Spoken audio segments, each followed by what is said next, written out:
Let's get more on this. Rami Khouri is the Director of Global Engagement at the American University of Beirut. He's in New York and joins me now live. Good to see you. What did you make of today's United Nations Security Council session? We had several passionate speeches on the suffering endured by Gaza residents, but no game-changing outcome.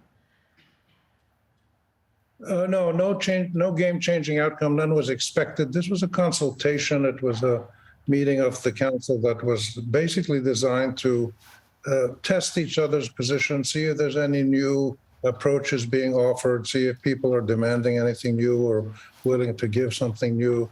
The actors, the local actors and the 5 Security Council permanent members, their positions are pretty clear. I think what this affirms more than anything else is the fact that neither the warfare nor the ceasefires nor the UN Security Council meetings have any chance of resolving this issue and simply perpetuate this terrible cycle, which is painful mainly for Palestinians and destructive, though Israelis, of course, they also say they feel the pain when they have to go to bomb shelters and things of that nature. But it's so disproportionate, the destruction, the power, the killing, the cruelty. And the reality is that there is no peace process and there is no permanent ceasefire, only permanent tension, because at the root of it is a permanent Israeli occupation indirectly through a siege, only letting in limited amounts of medicine and food and building materials, etc. So I think it just reaffirms that there needs to be a significantly new approach. The United States has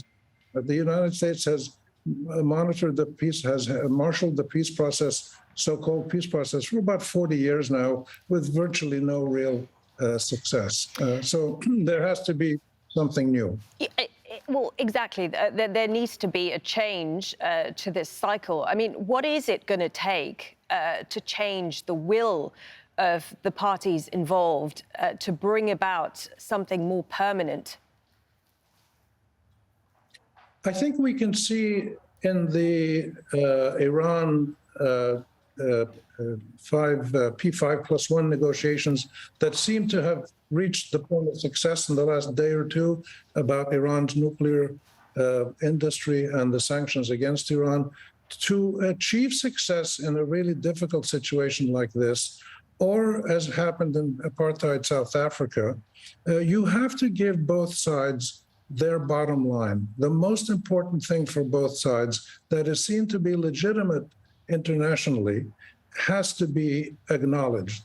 The Israelis must be allowed to live in peace and security. The Palestinians must be allowed to live without occupation and subjugation and killing and imprisonment and torture and all of the terrible things and settlement expansions and everything that's going on. So there is clearly a way to resolve this conflict.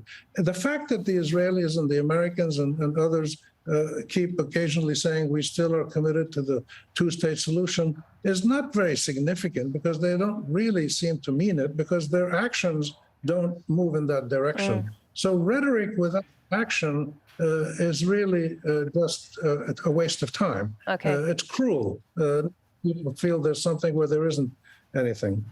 Rami Khouri, Director of Global Engagement at the American University of Beirut, thank you for your time.